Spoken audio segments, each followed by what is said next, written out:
यहाँ एउटा क्रेनले काम गरिरहेको छ अनि यो चाहिँ एउटा सिस्टम भनौँ रिमोट अथवा सेन्सर।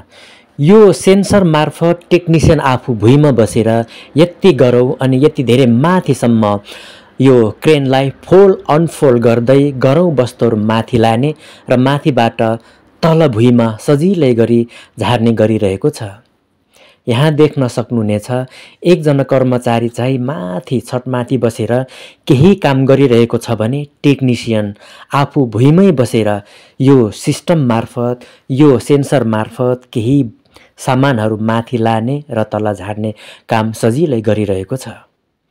यो सिस्टमहरू देख्दा हाम्रो पनि देश कहिले यो सिस्टममा पुग्छ, कहिले विकसित हुन्छ होला भन्ने एक किसिमको कौतूहलता चाहिँ मनमा लागेर आउने रहेछ।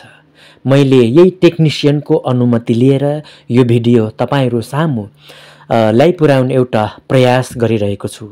मैले यो भिडियो तपाईहरूलाई अस्ट्रियाको म्यारिजेल सिटीबाट देखाउने प्रयास गरिरहेको छु।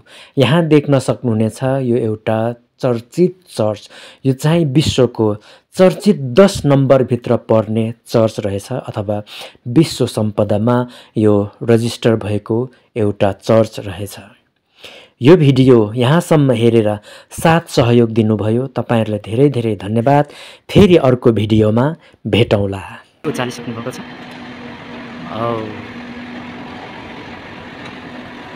ल सिस्टम भनेको यस्तो है साथीहरु। यसले जोमा बोकेर पुरा यो सिस्टम वाह